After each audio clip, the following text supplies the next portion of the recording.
Hola a todos, yo me llamo Franca Trexa, soy psicólogo clínico y psicoterapeuta y hoy les voy a conversar sobre el manejo del duelo. Vamos a iniciar definiendo el duelo según la Organización Mundial de la Salud. Ellos refieren que el duelo es una reacción normal ante la pérdida de una persona, animal, objeto, etapa o evento significativo. Esta experiencia necesita ser compartida y acompañada. El proceso de duelo, por lo general, tiende a requerir ayuda. Siempre conviene buscar ayuda profesional con psicólogos o con psiquiatras. ¿Por qué? Porque muchas veces en estos procesos la persona se rompe por dentro. Dependiendo de la pérdida puede ser más o menos. Y todos teníamos una identidad antes de la pérdida. Esa identidad hay que cambiarla, hay que resignificarla. Y de allí la importancia de buscar algún tipo de ayuda. A veces mis pacientes me refieren, es que yo era el esposo de, el hijo de, la mamá de, y ese rol por supuesto que cambia cuando perdemos a ese ser querido. O yo vivía en tal casa, o yo tenía tal mascota, y esa identidad, ese poder definirnos a nosotros cuando algo está en nuestras vidas, pues por supuesto que al cambiar, también cambia algo importante adentro de ti, porque una parte del doliente se fue con la persona que falleció o con lo que perdió, que evidentemente lo que perdió es muy significativo. Si lo que perdió no es importante para el doliente, pues obvio que no se llama duelo. Tiene que ser significativo, relevante, muy, muy importante. Y en este sentido nos preguntamos por qué es importante visibilizar el duelo. Los tiempos han cambiado después del COVID-19. Tenemos un gran incremento de personas que están todavía atravesando un proceso de duelo, de ansiedad y de depresión por la pérdida de sus seres queridos o por distintas pérdidas. Entonces, en la medida en que podamos visibilizarlo y crear conciencia y educar a la población sobre la vida, la muerte y los procesos de duelo, vamos a poder anticipar realizando una labor preventiva y desarrollando actividades para atender conductas indeseadas. Porque en la medida en que conozcamos mejor sobre el duelo y sobre los sentimientos, podemos hacer una labor donde la persona se descompense menos, porque vamos a de alguna manera hacer un trabajo de educación en la inteligencia emocional, en el desarrollo de competencias emocionales y darle las herramientas a los dolientes para manejar emociones como tristeza, rabias y por supuesto la culpa.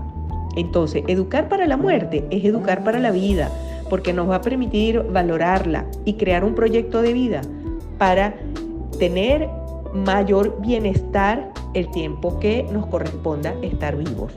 El duelo tiene distintas etapas. Yo traje a una autora hoy que es Elizabeth Kubler-Ross, que es una psiquiatra, la primera tanatóloga que realmente se dedicó a estudiar la muerte porque ella atendía a pacientes terminales.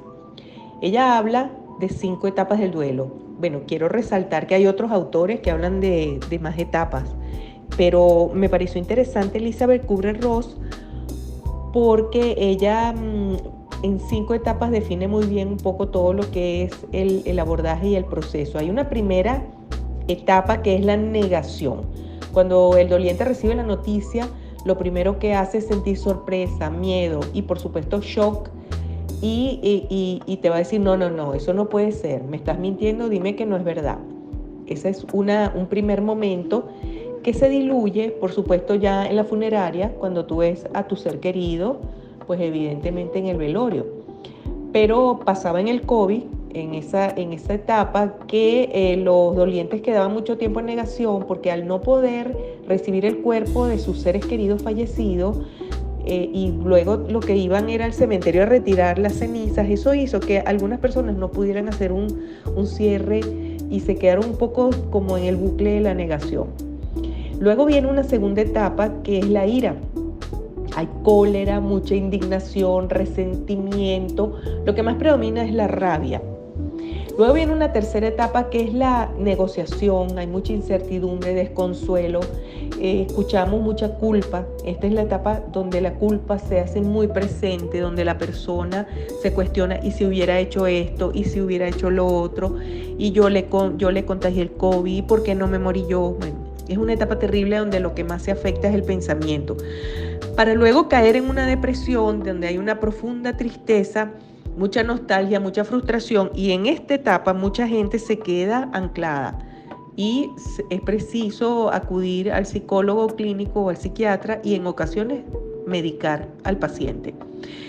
Luego viene una última etapa que es la aceptación, que es una etapa de más tranquilidad, donde se puede hablar del fallecido de una manera más serena, sin descompensarse tanto. Es importante resaltar que las etapas del duelo no son lineales. Ellas pueden, en un momento dado, saltar de una etapa a otra. Por ejemplo, puede saltar de la negación a la negociación, o de repente a la depresión y regresar a la ira, y así.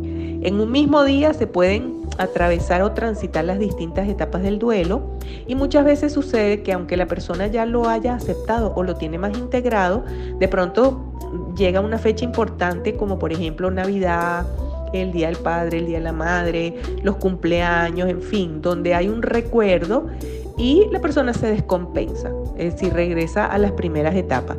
Entonces es importante resaltar que no son etapas lineales, que pueden variar en el tiempo y que inclusive pueden haber pasado algunos años y la persona en algunos momentos especiales pues retroceder, y es normal. Lo que sí es importante es que si el doliente está atrapado en la depresión y no sale de allí y ha pasado mucho tiempo, entonces hay que buscar ayuda con psicólogos y psiquiatras, porque a veces conviene medicar. ¿Cuándo se debe buscar ayuda? Bueno, el duelo pudiese complejizarse en el camino y transformarse en algo que se llama duelo patológico. El duelo patológico es muy prolongado en el tiempo, es decir, por ejemplo, han pasado más de 6 meses y la persona sigue sin poder recuperar de ninguna manera su vida, con alucinaciones o ideas delirantes, o no necesariamente con estos síntomas, sino que va transcurriendo el tiempo y no puede retomar su trabajo, no tiene proyecto de vida, lo que quiere es morirse, lo que quiere es suicidarse. Entonces es allí donde conviene buscar ayuda. El duelo postergado se caracteriza porque el doliente, cuando recibe la noticia, sigue como si no hubiese pasado nada, sigue su vida normal, y en el transcurso del tiempo, por supuesto que se va a descompensar o se inhibe. La persona de alguna manera no llora, no habla, está como congelada, pues evidentemente y no todos lloran igual, las personas pueden llorar más o menos. Lo que es importante es que haya alguna manifestación de que se está viviendo el proceso de duelo, se están haciendo las tareas del duelo. Cuando son pérdidas inesperadas, por ejemplo los homicidios, los suicidios, los secuestros, las catástrofes naturales, por lo general generan un trastorno por estrés postraumático que deriva como consecuencia mucha ansiedad, mucha depresión, y eso siempre conviene atenderlo profesionalmente. Entonces es conveniente destacar que no se debe minimizar el proceso de duelo, inclusive eso puede dejar un impacto muy fuerte en la vida futura del doliente, porque si no define bien su nuevo proyecto de vida sin lo que perdió o la persona que perdió, pues evidentemente va a sufrir muchísimo y se le va a dificultar tener bienestar, calidad de vida y continuar. En todo proceso de duelo debe haber lo que se llama una reacomodación emocional, ¿ok? ¿Eso qué quiere decir? Bueno, cualquier conducta emocional compleja no se asienta en una sola región cerebral, sino en la conjunción de distintas regiones de la corteza cerebral. Entonces, en el caso del duelo, las emociones que desencadena implican actividades orquestadas en todos los circuitos cerebrales, especialmente los lóbulos frontales, la amígdala del cerebro, el hipocampo y otros.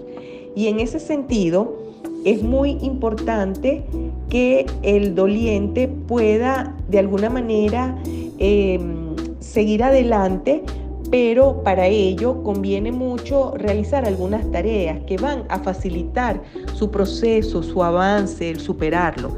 Entre esas tareas que le van a permitir reacomodarse emocionalmente está el establecer rutinas, hora para comer, hora para de alguna manera asearse, para hacer ejercicio. La empatía es muy importante. No se le puede nunca decir a un doliente, no, bueno, pero no te preocupes, vas a tener más hijos, o mira, todos nos vamos a morir. Es decir, hay ciertas frases que son muy irrespetuosas y lo que hacen es desencadenar más rabia en la persona que está sufriendo. El autocuidado es algo que se debe fomentar desde el principio, el que la persona se alimente, el que duerma, el que de alguna manera tome sol, que retome su trabajo, que acuda al médico si no se siente bien, porque en los duelos la respuesta del cuerpo es devastadora. Llevar un diario de emociones es importante, ir anotando cómo te vas sintiendo día a día, porque eso te va a dar la oportunidad de, a lo largo del tiempo, evaluar cómo vas progresando, si vas hacia adelante o si te estás estancando. Busca ayuda con psicólogos y psiquiatras de ser necesario. Muchas veces la gente piensa que acudir a los profesionales expertos en salud mental es estar loco. Pues no, los psicólogos y los psiquiatras trabajamos con personas que tienen problemas normales. Todos tenemos asuntos pendientes en nuestras vidas y lo responsable es atenderlos. Asimismo, entre las tareas del duelo que sugiere el psiquiatra Santiago Rojas Posada en su libro El manejo del duelo, una nueva propuesta para un nuevo comienzo, él nos dice que entre las tareas está darse tiempo, darse permiso para vivir el dolor, abrazar el dolor, hablar de la pérdida, liberar las emociones, dele golpes a una almohada, grite, pero saque su dolor de alguna manera, de una manera sana. Recuperar el interés por la vida, buscar un nuevo proyecto de vida, hacer algo que te calme, puede ser pintar, cocinar, dibujar, pasear, cómprate una mascota. Es decir, eso no va a sustituir jamás al ser querido que perdiste, pero sí te puede hacer la vida más llevadera y relajarse a través de la meditación o de la oración. Por otra parte, quería invitarles a que si estás transitando un duelo, lee mi libro Iluminando tu dolor. Es un libro que se publicó en pandemia. Está basado en una experiencia personal y allí tienes herramientas, estrategias y toda la información que necesitas para transitar tu duelo de una manera sana. El libro está bastante completo, tiene más de 500 páginas y indiscutiblemente te puede ayudar a superar y a llevar de la mejor manera tu dolor. Yo creo que debemos mejorar la vida a través de la salud y de la educación, construyendo una sociedad mejor y más justa, que nos aleje del sufrimiento, desarrollando habilidades de afrontamiento. Creo que aprender a abrazar el sufrimiento y la impermanencia, entender que todos nos vamos a morir, va a derivar como consecuencia que valoremos la vida. Y pienso que el reto grande es hacer un nuevo proyecto de vida a pesar de la pérdida y del dolor. Sí se puede. Muchas gracias.